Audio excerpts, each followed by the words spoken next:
Aujourd'hui, le vrai sujet, c'est le sujet du développement de l'Afrique, mais d'un développement en termes d'infrastructures énergétiques, d'infrastructures ferroviaires, routières, et donc de développement d'une Afrique qu'on doit désenclaver et nourrir.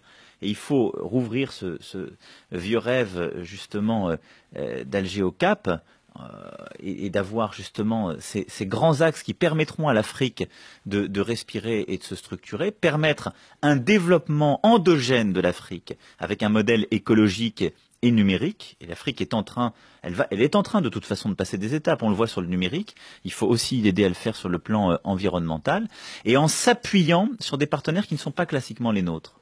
Il ne faut pas s'appuyer sur des grands groupes de gestion de matières premières ou d'infrastructures très proches des États avec, on le sait bien, des éléments de non-transparence, voire de corruption avérés.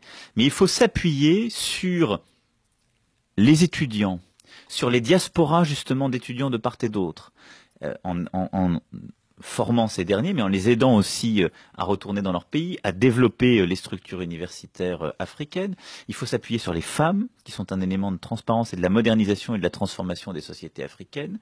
Il faut s'appuyer sur l'entrepreneuriat, dans tous les secteurs, mais en particulier dans le numérique. Et vous avez une vitalité économique et sociale africaine qui est là, qui ne demande qu'une chose, c'est l'aggiornamento de notre mode d'action.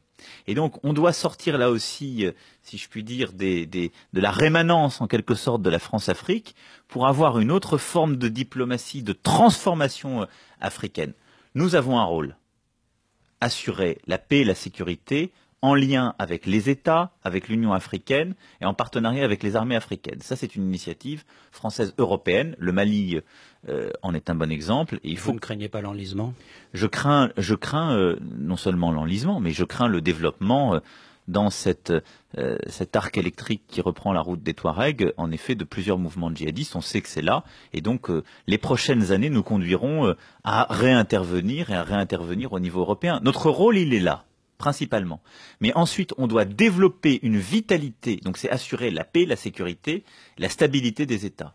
Mais on doit ensuite s'assurer des conditions d'une vitalité démocratique, entrepreneuriale et sociale, et ça passe par un aggiornamento complet de notre politique africaine. C'est ça que j'ai appelé les routes de la liberté et de la responsabilité. Et donc, je veux plus que le chemin de l'Afrique vers l'Europe soit un chemin de nécessité, où des gens fuient, ou des famines, ou des troubles climatiques, ou des troubles politiques ou économiques pour essayer de survivre. Je veux que ce soit un chemin choisi, mais ce qui suppose le développement africain. Alors dans ce cadre-là, je veux que nous ayons une stratégie française et européenne, ambitieuse en termes d'aide publique au développement, responsable et évaluée, beaucoup plus qu'on ne le fait aujourd'hui, en termes de résultats et de traçabilité des fonds, et avec un dialogue exigeant avec les responsables africains.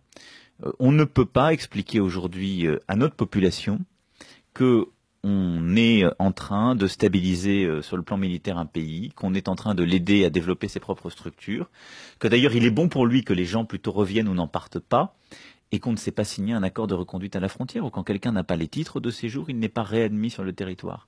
Ça, c'est un jeu de dupes dans lequel nous sommes depuis des années, et donc nous devons avoir une politique totalement transparente en termes de visa étudiants, extrêmement ambitieuse en termes d'aide publique au développement et sur le plan de ce que je viens d'évoquer, mais en même temps avoir une demande de réciprocité sur le plan des réadmissions.